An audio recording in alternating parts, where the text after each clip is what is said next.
My parents were missionaries. Their graves are in India. Grandparents were missionaries. My grandfather's grave is in India. All of my aunts and uncles, 7, were all missionaries. They were missionaries in Ethiopia, Trinidad, Sumatra, China, Japan, India, Kenya. Almost every major country my parents have been in, which makes it really easy for me to travel because I can pretty well go to any of these countries and find people that know my family and have a nice place to stay. But because of that, I've grown up with missions. I've had my whole life imbued with missions, and so therefore a lot of this area is important to me because I've seen that there are many blockages that we have as missionaries and as evangelists and as Christians engaging with Islam. So I'm going to start with the blockages, and then we're going to end with the bridges, because the two, in some cases, they'll go hand in hand. So let's go ahead, and I'm going to talk about really 6 different areas of blockages.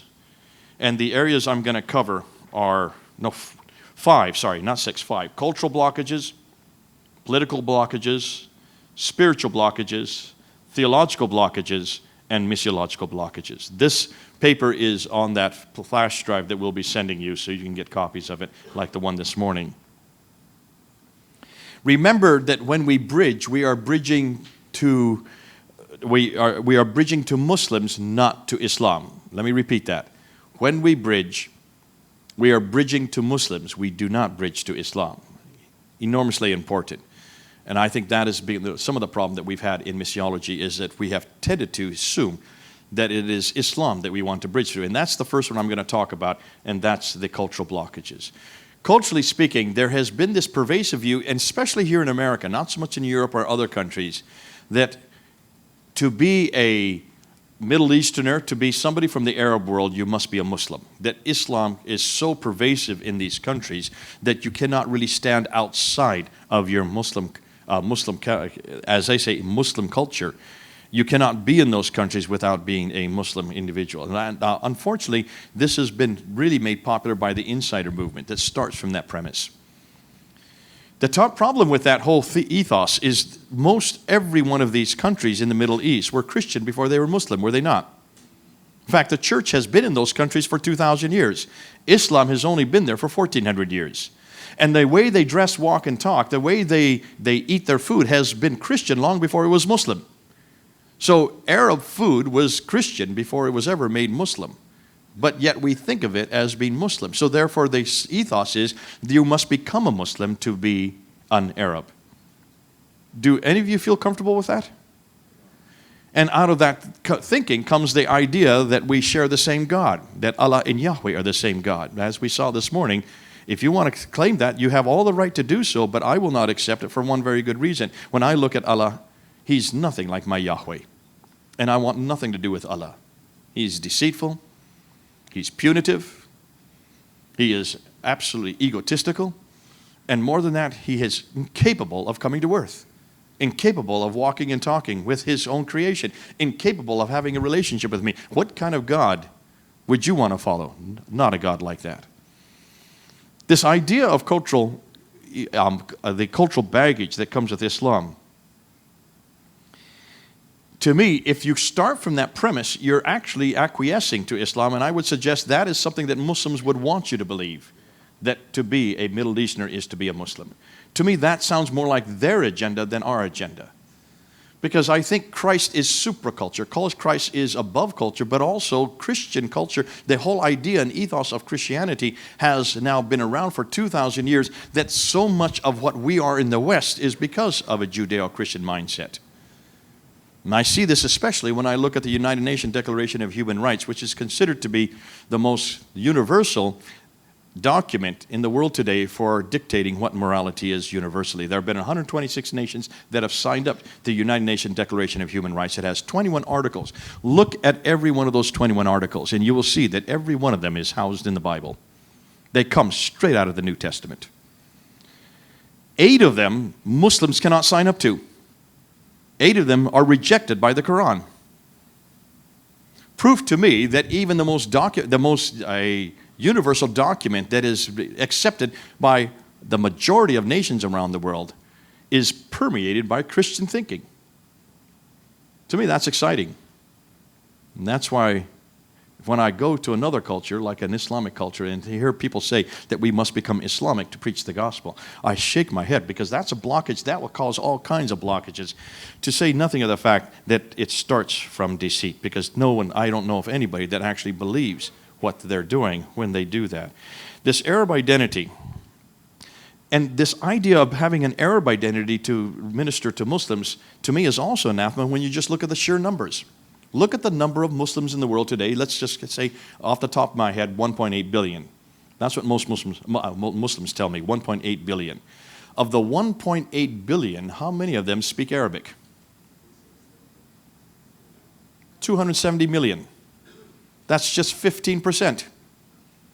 85% of Muslims do not speak Arabic. So if you say to be a Muslim you have to be an Arab, then I would suggest, what about the 85% who don't understand Arabic? And the vast majority of Muslims do not live in the Middle East. They live in Asia. Indonesia, 200 million. Pakistan, 200 million. India, supposed to now surpass 200 million. According to the latest statistics, it has now surpassed Pakistan as the second largest Muslim country on earth. You don't think of India as being a Muslim country, do you? You think of it as being a Hindu country with 800 million Hindus. But all of northern India is Muslim. That's where I grew up.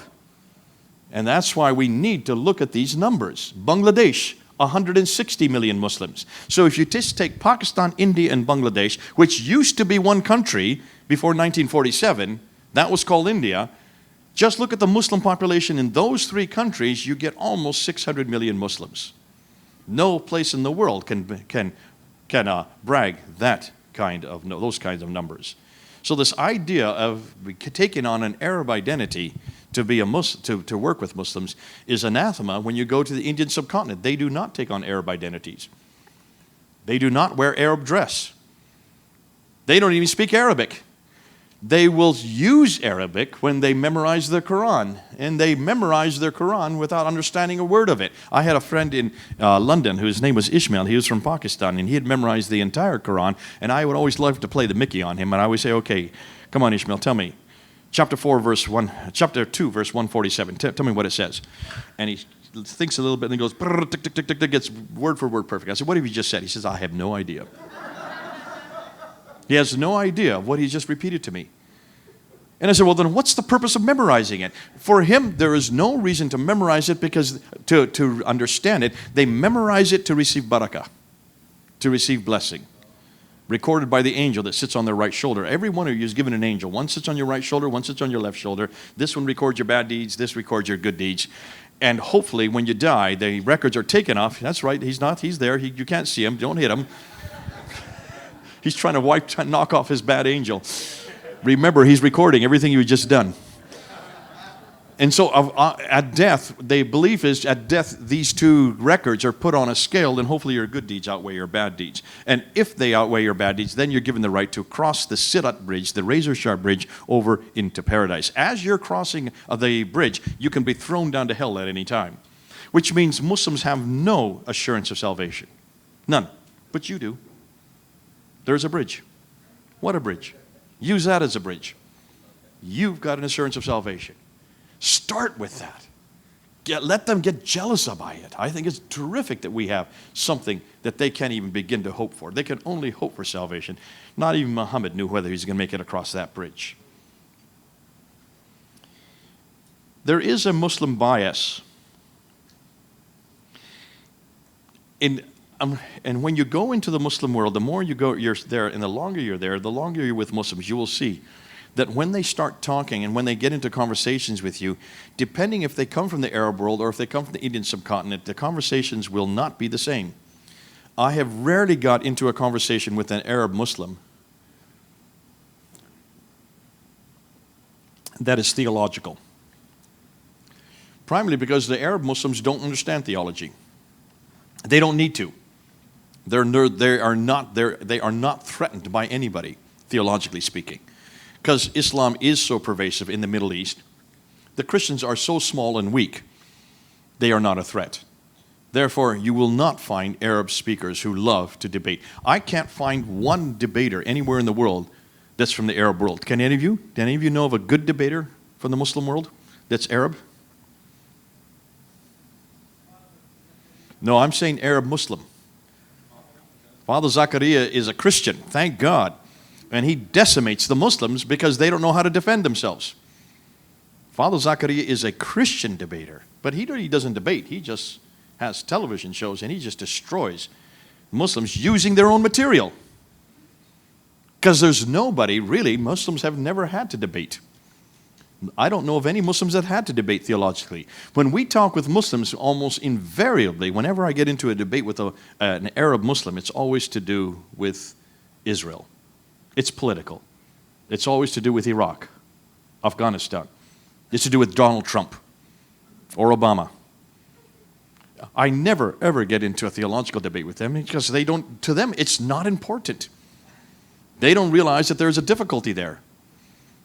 They don't even know anything about the Trinity. I've yet to see an Arab Muslim that really can define or attack me on the Trinity. But when I get into a debate with a Pakistani or a Bangladeshi or an Indian, just yesterday at the mosque we were at, I got into 10 different talks, and on every one of them, I don't know why, but I was blessed with every one of them were Pakistanis. Maybe that mosque has an overwhelming number of Pakistanis. I don't know, in Diamond Bar. But it was fascinating, and every one of them we got theological. Every one of them we started with the existence of God. Every one of them we got onto the Trinity. Not every one of them. A lot of them we got onto the Quran. They all wanted to talk about the Quran. Amazing. And that's why I take a deep breath whenever I have an Indian subcontinent. Anybody from Pakistan, India, or Bangladesh, take a deep breath. You're in for a great discussion. You're in for a great debate. And please debate them. They love debate. Indians, the whole Indian subcontinent, we have a whole tradition of debates. We call them munazaras. If you look at the munazaras from the 1800s and the 1700s, they were debates that went on for 15 days, not just 2 hours. We get exhausted after 2 hours. They go for 15 days. So their whole tradition is based on that. It's a beautiful bridge, and I find it's one of the best bridges we have. Because certainly a Pakistani, Indian, Bangladesh, they love to talk about theology. And they will use, are you from India? Pakistan, there you go. Am I not correct on this? You get into great theological debates with them. Growing up in India, we always take the railway to get back to our homes. And every time on the railway, I always go third class. I didn't like first or second class. I always liked third class because there you're amongst the people. And of course, having an American accent, they always wanted to destroy America because America is amalgamated with Pakistan. Russia is amalgamated with India. And so in India, I'm hated because I am the enemy, because I am part of Pakistan. Isn't that right? So you have a strong relationship with America. India's always had a strong relationship with Russia. So I had to defend America, and I never wanted to defend America. I just wanted to defend Jesus. And so we got into a theological discussion almost immediately, and we would just go at it. And after about 50 minutes, I had spittle all over my front, because they don't just yell at you. They spit you at, not because they're so passionate. And then they always make sure we got some tea, and they'd always pay for it, and they always give me tea so we can go for the second round. It was so much fun, and that's why I learned how to debate, because of my Indian friends, my Muslims. They just love to debate. And I think that's something that we don't do, because we don't teach that in homiletics, do we? Is there any school here in California that teaches you how to debate theologically? You don't need to. There's no one that's debating you. The Pakistanis and Indians love it, and that's why we need to engage with it, learn how to do it, and use it. Now, there is let's go into the political blockages. One of the big problems we have is that those of us, especially in America, we like to bring Israel into our discussion. And if we don't bring it in, a lot of times the Muslims might introduce it. May I suggest you leave Israel at home? Please do. Please don't talk about Israel. Because once you introduce that, you'll never get off it. And the discussion will go for hours just on Israel. And you've wasted hours because you should be talking about Jesus Christ. Get off of Israel. Please don't bring it into your discussion. Please don't introduce it. Just talk about Jesus. He's the easiest to talk about anyways, and he's certainly the most exciting to talk about. And really, you're doing the gospel a favor. You're doing Jesus a favor if you just bring him into the discussion. Israel you can talk about at home when you're with your family or with your friends, but not with Muslims. The other thing is leave your U.S. proclivities, your U.S. political viewpoints at home. If you're a Trump supporter, don't talk about Trump. If you hate Trump, don't hate Trump. Just love Jesus, okay? Please, please, please, keep your politics at home. Muslims love to denigrate anything you say, and it gets you off the subject that's most important anyways. You can have plenty of time to talk about your politics. Now, unfortunately, it's on every newspaper and it's on every airwave at the moment because we're leading up to an election. All the more reason. The other thing is, be careful how you defend or even speak about the wars that America has been involved in, especially Afghanistan, Iraq. You will not find a Muslim that I have yet to find a Muslim that supports those two wars. So don't you support them. Just stop. Don't even talk about them. Because you're not going to do the gospel any favor if you try to defend what happened in Afghanistan or Iraq. Just keep to Jesus. And the easiest thing is, listen, I'm not here to defend what George Bush did or what anybody of my Obama did. I'm here to defend Jesus Christ. Not Obama, not Bush, not Trump. Spiritual blockages. Spiritual warfare. There seems to have been a blindness. Muslims, and I hear this from a lot of missionaries, as soon as they get into a gospel presentation, Muslims seem to become aggressive. Have you noticed this? And the aggression tends to be on one area especially. You will be talking about the Quran, and I do talk about the Quran quite a bit, and Muslims will get a little angry. I can pretty much hammer Allah, and they won't get too upset with Allah. But as soon as I touch Muhammad, as soon as I say anything about Muhammad, they go ballistic. There's something about Muhammad that is visceral to every Muslim that I've met. And they have never met Muhammad. They don't even understand Muhammad. They have never looked at his biography. They don't look at his sayings that much, yet they absolutely love Muhammad. Why do they love Muhammad so much?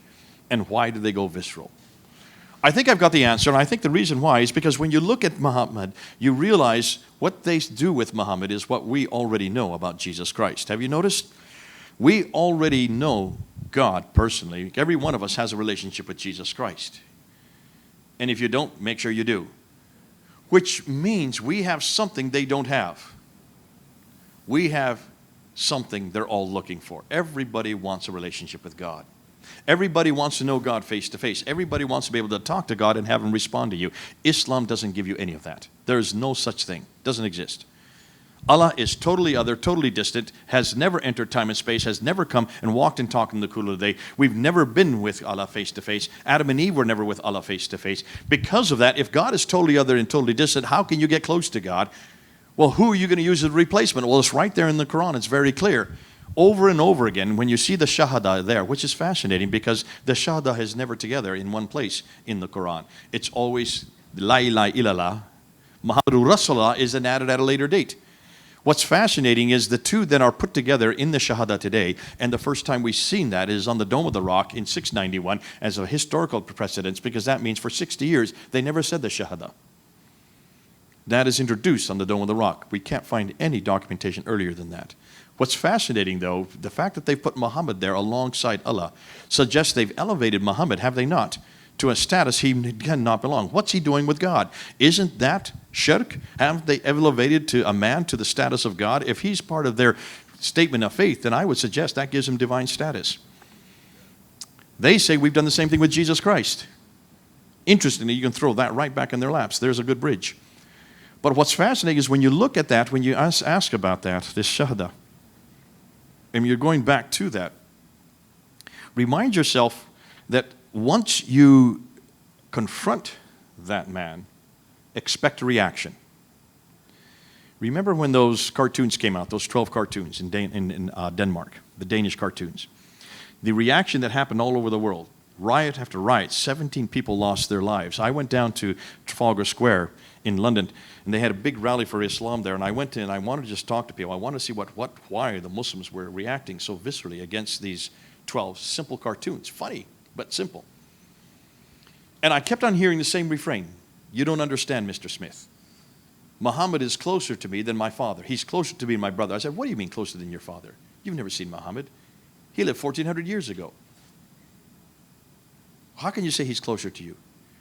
And I started to realize, the penny dropped after about the fourth or fifth person that said this to me. I suddenly realized They are basically imposing on Muhammad what they see we have with Jesus Christ. They want what we've got. They want that same relationship with God that we already have. Everything we've got is what they want, which means everything they need we've already got, so why don't we give them Jesus? Forget about Muhammad.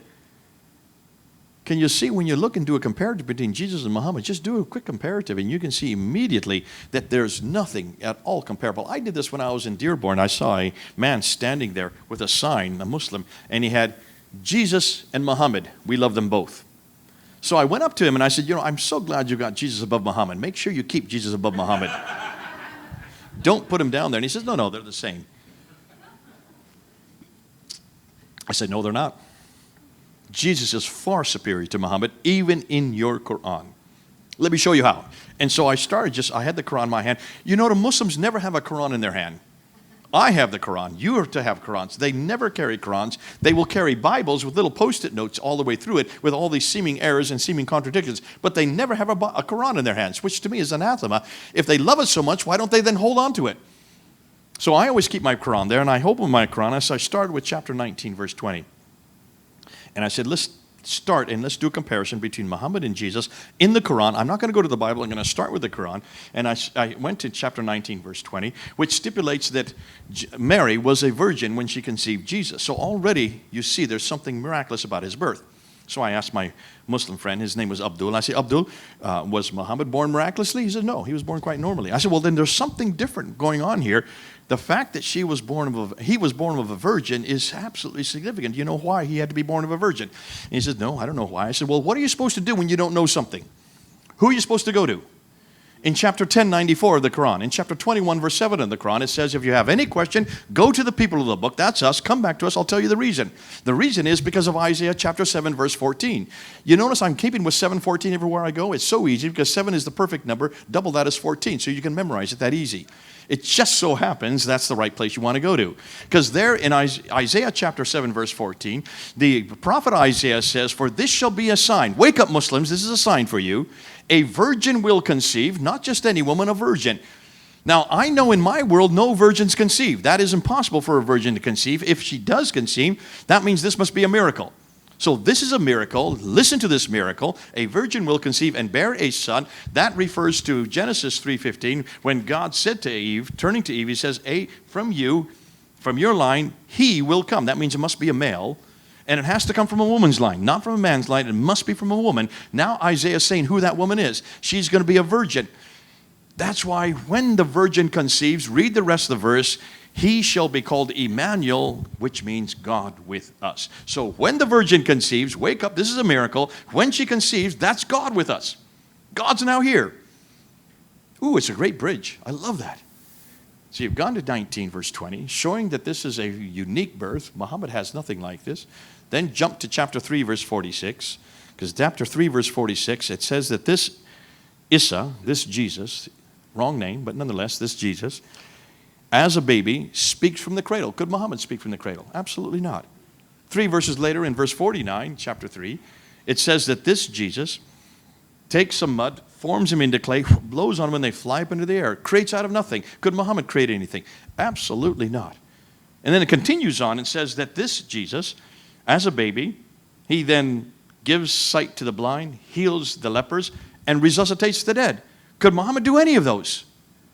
Muhammad never did a miracle. He was asked 3 times by the Jews to do a miracle. His only response every time he was asked is, why should I do a miracle? The prophets that have come before, they did miracles and you killed them. I am nothing more than a messenger. Not much of a defense, is it?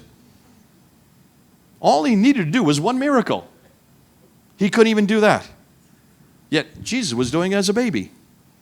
Proving already, now I've got 1, 2, 3, I've already got 6 areas where Jesus is superior just looking at the Quran. And then we want to end with the number 7. Oh, I love that number 7.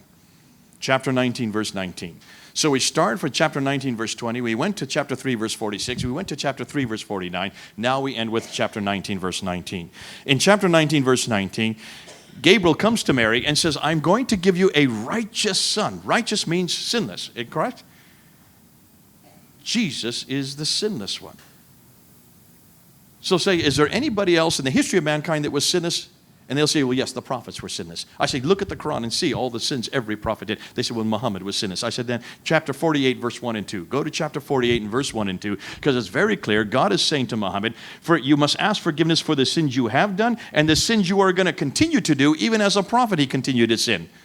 So certainly Muhammad sinned, but not Jesus. Chapter 19, verse 19. There it is. So I showed 4 verses, 7 different areas where Jesus is superior to Muhammad. And look at every one of those comparisons. In every case, Muhammad is nowhere like Jesus. And I'm not even gone to the Bible yet. Just starting with the Quran. Use that as a bridge to show them that you can see that Jesus is superior. And if he's superior, he's doing things that only God can do. Only God can resuscitate the dead. Only God can create out of nothing with his word. Only God is able to do this. Muhammad was incapable of doing any of this. Come on home. We got the bigger God, the better God, and also the better prophet. Theological blockages. We've already talked about, and these are theological gaps between Islam and Christianity that are sometimes unfathomable, but yet you've got to get past them. One of the biggest one is the one I talked about earlier this morning about Yahweh versus Allah. Please, please, please don't confuse our two gods. Allah is nothing like Yahweh. Allah is incapable of doing what Yahweh can do. Not only can Yahweh come to earth, walk and talk in the cool of the day, Yahweh was doing that with Jacob. He was wrestling with Jacob. If you're wrestling, you better have a pair of legs and you better have a pair of arms. So my God can take on human form anytime he wants. One of the great things about it, though, is that you can use certain bridges to help them out. When you get to the story of Moses, because in Moses there's another theophany. Every time that God comes to earth, that's a theophany, right? Now, most people think that theophanies are always human form. No, it's not human form. God can take on any form he wants. We got a pretty big God. Take a look at when he was leading the children of Israel through the desert. He was a pillar of cloud during the day and a pillar of fire during the night. See, my God can become a cloud during the day and a pillar of fire during the night. That's what kind of God I have. Then you want to go to the burning bush, because the burning bush is both in the Quran and in the Bible. It's in the Quran in chapter 20 and chapter 27. So it's in 2 places, chapter 20 and in chapter 27. I like to use the one in chapter 20, verses 10, 11, and 12. Take your Quran with you and open it up, because the Muslim won't have the Quran, as I said earlier. So open up to chapter 20, verse 10, where you see that Moses sees a fire in the distance. He goes to the fire so they can bring the firebrand back and so they can have a fire at home. As he approaches the bush that the fire is burning inside and never consuming, the voice within the bush says, Moses, take off your shoes, you are on holy ground. Now the question you need to ask your Muslim is, can there be holy ground without God? What's the answer? Absolutely not. Holy by definition means God has to be there. So is God in that bush? You'll see the gears start to tear in their mind. They won't answer right away. You can see the gears are going through and they're saying, ooh, we're in a problem here. This is a dilemma. It is a dilemma. So then go to verse 12, because verse 12 then says that the voice within the bush says, truly, I am Allah who is speaking to you. Therefore, he's claiming the name of God. Can anybody take the name of God unless he's God himself? Absolutely not. So then ask your Muslim friends, okay, according to chapter 20, verse 10 to 12, is Allah in that bush? Now, depending on what they say, they're in a trouble both ways. If they say, no, he's not in that bush, this is nothing more than, I say, well, hold on a minute, that's holy ground. How can there be holy ground then if Allah's not there? How can he claim to be God if that's not God? You can't have it both ways. If they say, yes, that is God, that God is in that bush, then either they're going to have to tear that out of the Quran so that story is not there, or they're going to have to accept that in 1400 BC, God did enter time and space. In 1400 BC, he did come to earth. In 1400 BC, he was in the presence of Moses. If he could do it in 1400 BC, he could do it 2,000 years ago, and he could certainly live for 33 years on earth. You cannot have it both ways, and that's why you can use that story in chapter 20 as a bridge to help Muslims realize that even in their Quran, at one time, God did come to earth. Now, they cannot have it both ways. They cannot say God is incapable of coming to earth if he did so in chapter 20. Unless, of course, as I say to my Muslim friends, you see what happens? Be careful of the stories you borrow. Because if you borrow our stories, you're going to have to take the theology that goes with it. And that's why I love my Bible, because it's impregnated with theology. Every story is impregnated with another view of God that I want to share with them. The nature of Christ, Yeshua versus Issa. I am careful anymore to use the word Issa. I don't like the word Issa because Issa is not Arabic. Did you know that? They've got the wrong name. Issa actually comes from Syriac. And what has happened is when you look at the stories of Issa in the Quran, you will find they're not the same stories that we have in our Bible. I don't see anywhere in our Bible that Jesus created birds out of nothing and blew on them and they flew up in the air. Did you? I don't see in my Bible where Jesus spoke from the cradle. Did you? I don't see anywhere in chapter 19. It says that when his mother gets hungry, he orders a palm tree to bow down and give the fruit to his mother, helping his mother to eat. I don't know anywhere where little baby Jesus taught his mother how to eat. Not in my Bible. So where do these stories come from? If you look at all these stories, you will see they all come from the same source. They come from the lost books of the Bible in Arabic, but they are not written in Arabic. They are all written in Syriac. They are Gnostic writings. None of them were considered to be authoritative. They were all written after the 2nd century AD. They go from the 2nd century up into the 5th century AD. They were written by the sectarian Gnostics. The church had always rejected them because of the fact that they do not agree with the original text. They were written long after the New Testament had already been canonized, and that's why they were never incorporated. And they went with these Christians, many of whom were sectarian, who were then thrown out of the Byzantine Empire. Most of them went down into Arabia, and they took these stories with them. That's why those who wrote the Quran had access to these stories. As they put these stories into the Quran in chapter 19, in chapter 3, those two chapters specifically, these stories obviously were in conflict with the biblical account. That's why the Christians never accepted the Quran. They could see that these were the wrong stories. But more so, when they incorporated the stories, they also took the name with it. Because the name of Jesus in Syriac is Iesu. When you take Iesu and put it into Arabic, it becomes Issa. Now, knowing that, we then have done some historical research, and we've found that the earliest translation of the New Testament into Arabic comes from a document called the Sinaitic Codex 151, which is found in St. Catherine's Monastery there in the Sinai Peninsula, the same place that Sinaiticus was found in the 1800s. This was just found about 20 years ago. When they opened it up and looked at it, they found that this was the first translation of the New Testament into Arabic, and it was dated to listen to the date, 868. That's the late 9th century. Muhammad died in 632. The Quran supposedly was canonized in 652. We're going to destroy that this afternoon, but nonetheless. 868, that's the late 9th century, and look at the name for Jesus in the Arabic Bible. Yeshua. Yeshua. So where does Issa come from? Issa is a Syriac Jesus, is a sectarian Jesus, a Gnostic Jesus, a heretical Jesus. No wonder we don't accept him. That's why I won't accept Issa for my Jesus anymore.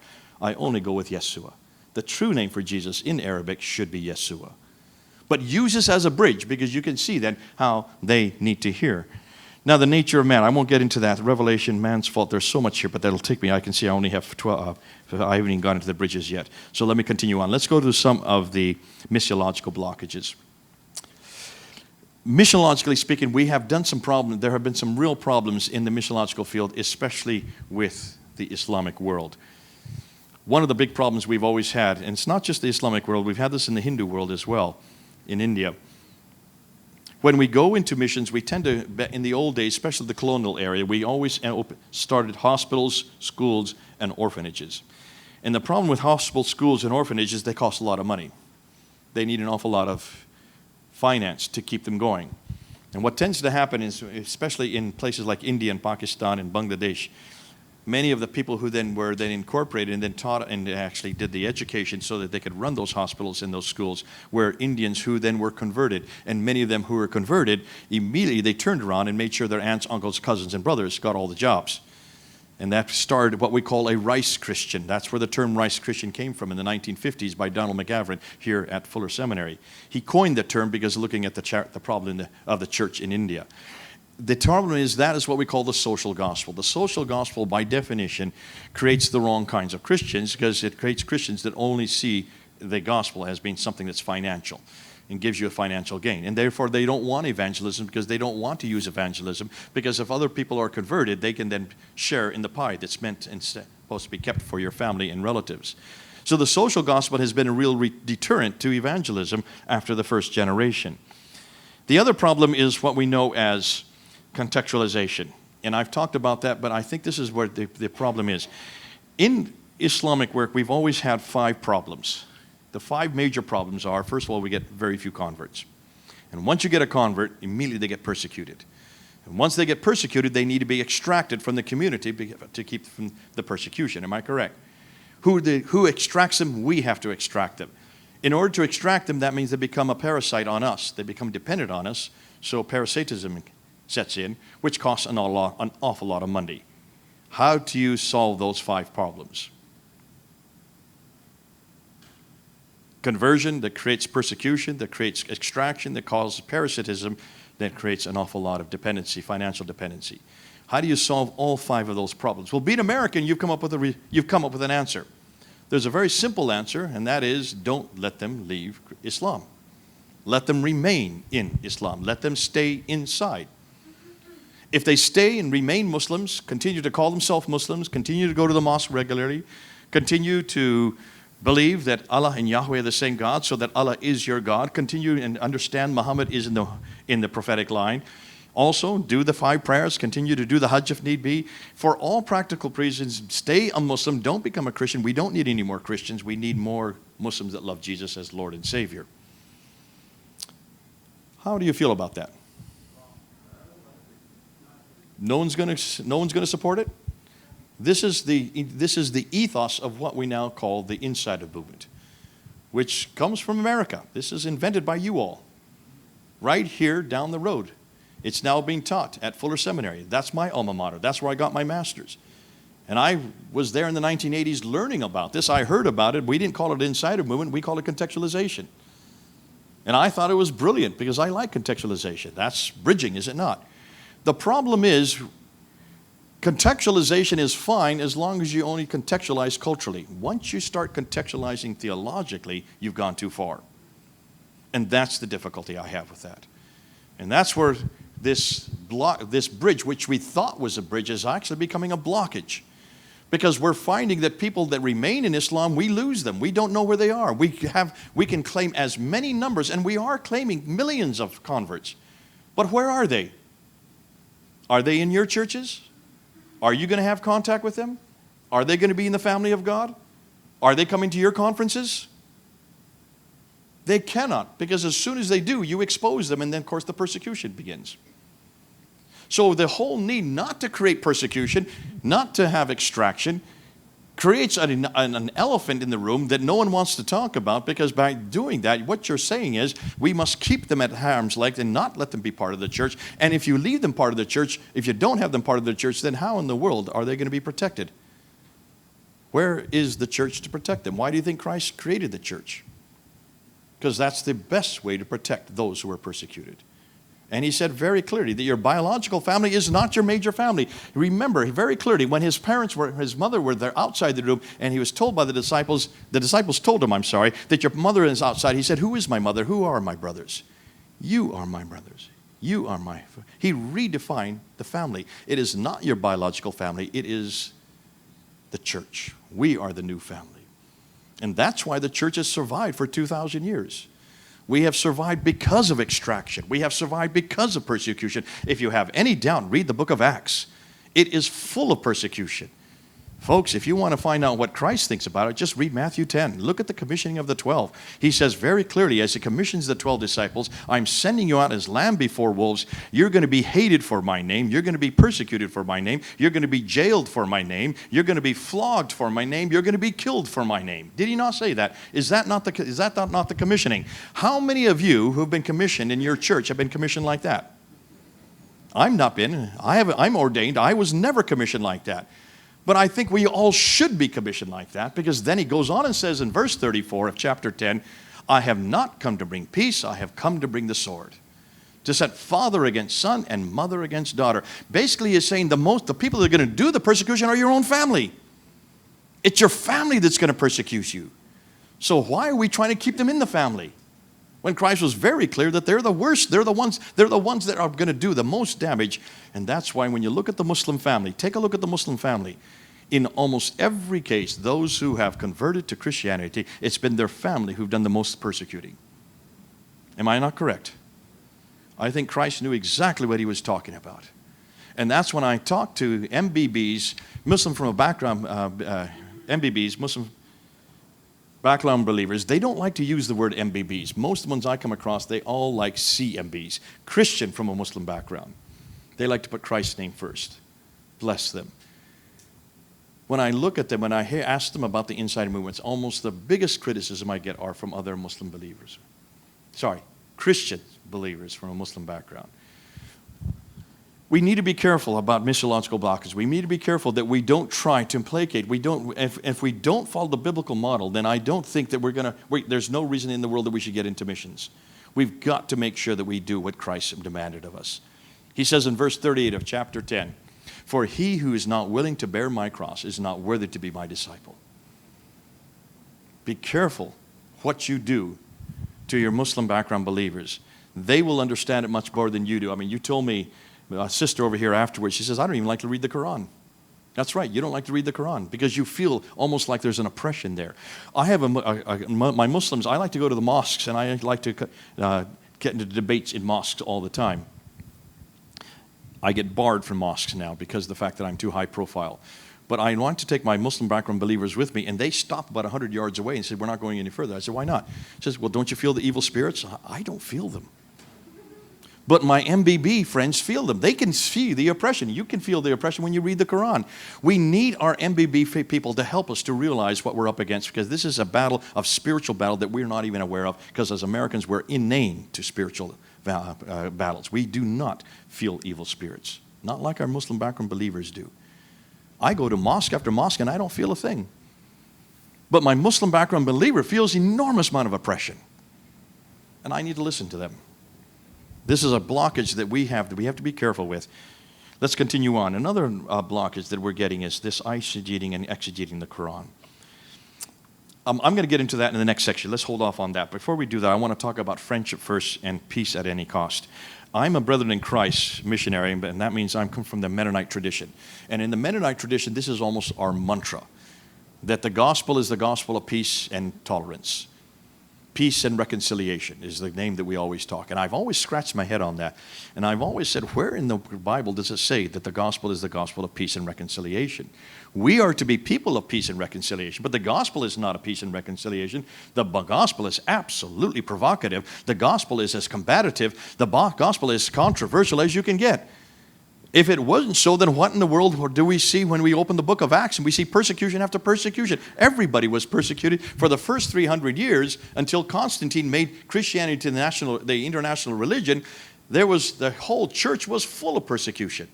Why? Because they preached the gospel. When you preach the gospel to a Muslim, you're going to be persecuted. There is confrontation.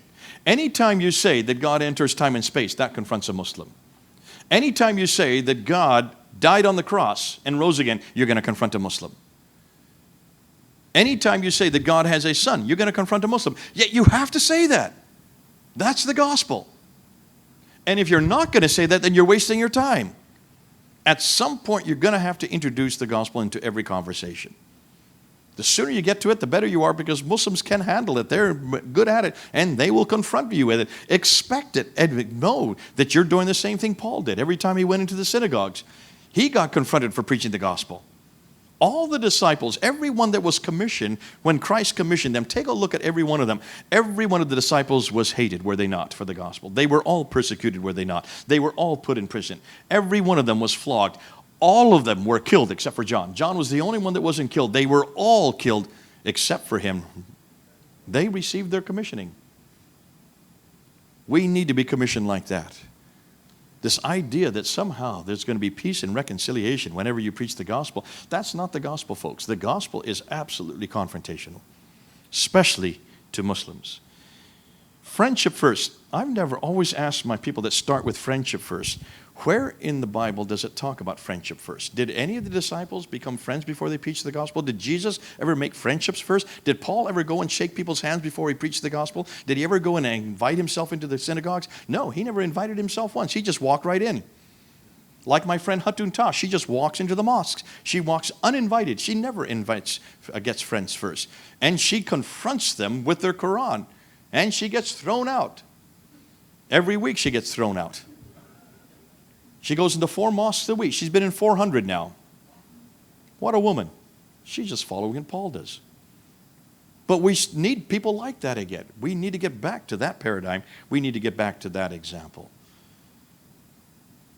Friendship first. Here's the problem. If you create friends first, should we ever be creating friends if we have an agenda attached to that friendship? Are we making friends to convert them? If that is so, is that true friendship? And what will the Muslims say when they find out that the only reason you made a friend with them is because you wanted to convert them? That's deceitful, isn't it? Would you want a Muslim to do that to you? Absolutely not. I go into a bookstore in London, and Ahmed is the guy in charge. And as soon as I walk in, he puts everything down. He puts his arm around me, and he says to everybody there, "This man, he will become a Muslim before he leaves today." God bless him. So I turned and said, no, this man's going to become a Christian before I leave today. I'm up and I'm out front. And so is he. He is as honest as you can get. Absolutely. Our relationship is built on the need to convert the other. We are open about it. And the only ones I can do that with are Muslims. Because every Muslim I know wants to convert me. And they tell it to my face.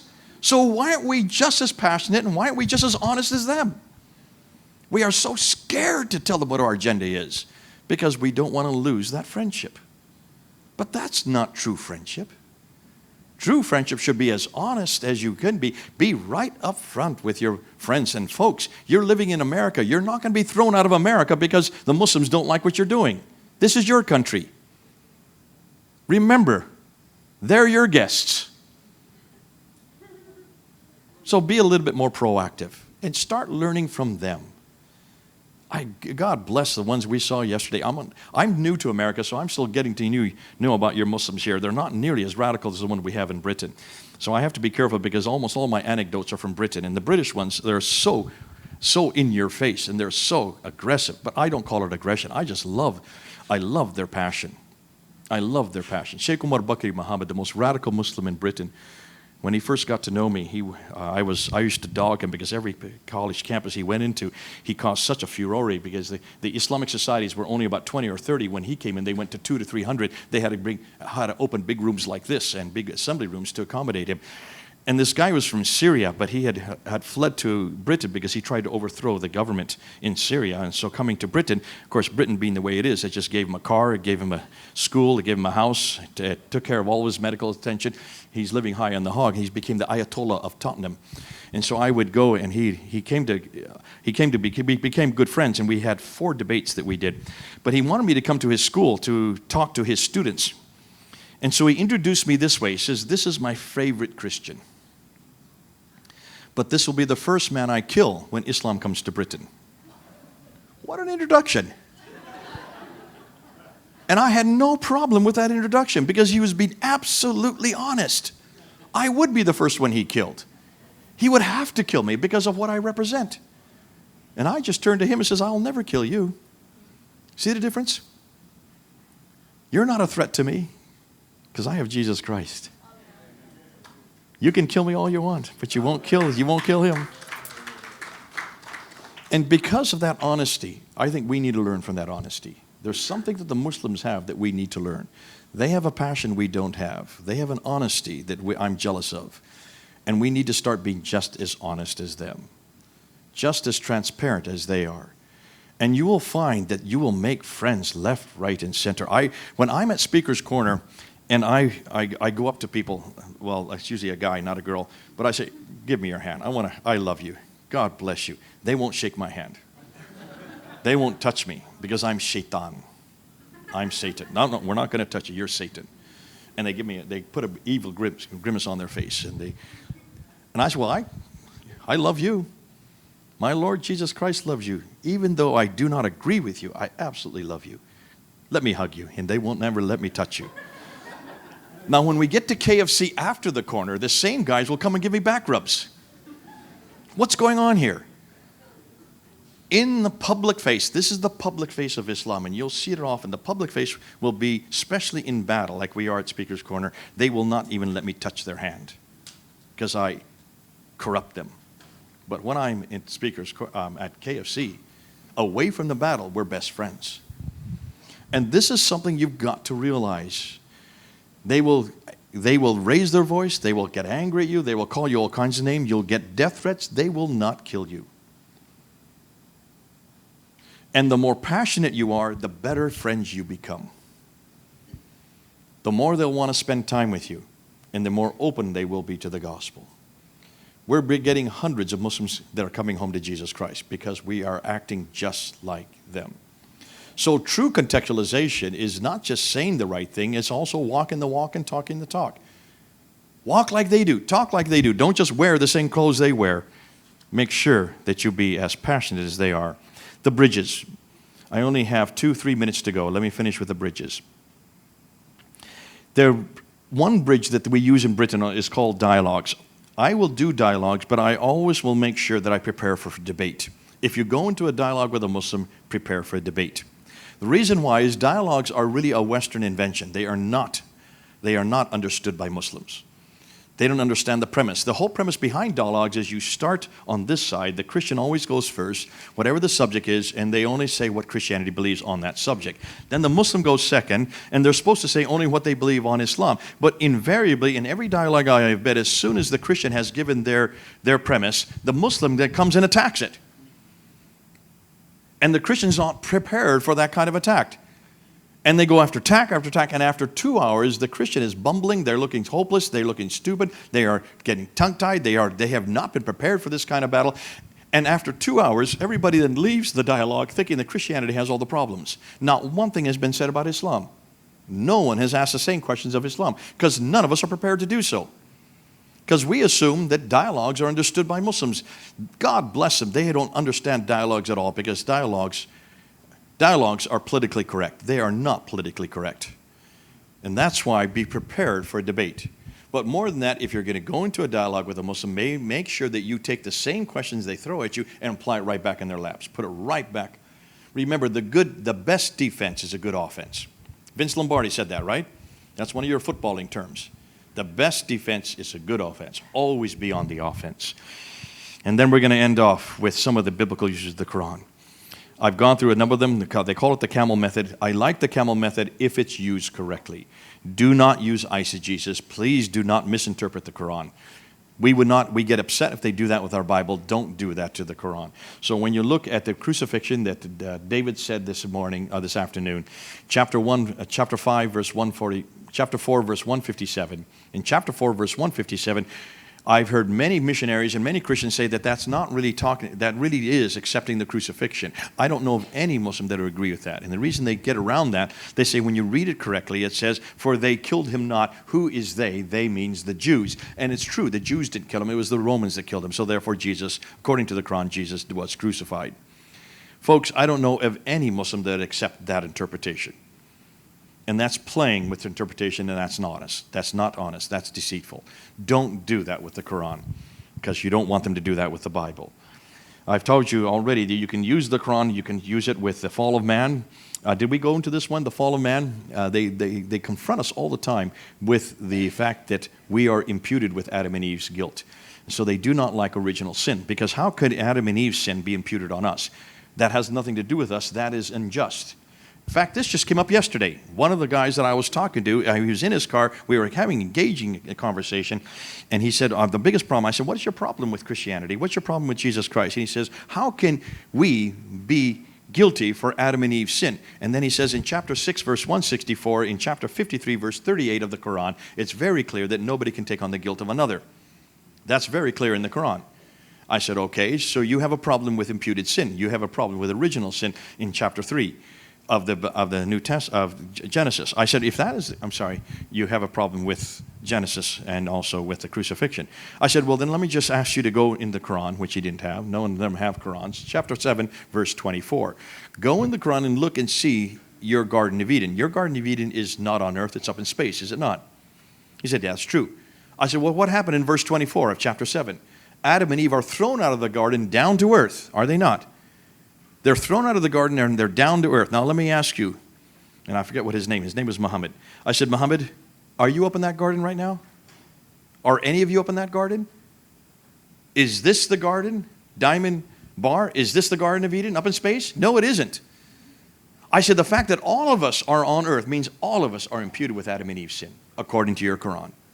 How do you deal with that? They have never dealt with it. In 35, 37 years of asking Muslims this question, I have yet to see a Muslim that has ever answered that question. So they have imputed, they've borrowed that story from the Bible, and they've misunderstood enormously. How is it that we are imputed with that sin? Use that, chapter 7, verse 24. The burning bush that I talked about, chapter 20, verse 10 to 14. The virgin birth that I talked about in chapter 19, verse 20, use that as a bridge. 19, verse 19, the righteous one, use that as a bridge. Jesus greater than Muhammad, I gave you the references in chapter 19, verse 20, chapter 3, verse 46, chapter 3, verse 49, and end with chapter 19, verse 19. Use that as a bridge. And then, of course, the birth, death, and resurrection. I can see that George is coming here. I've got to shut up, and he says, sit down.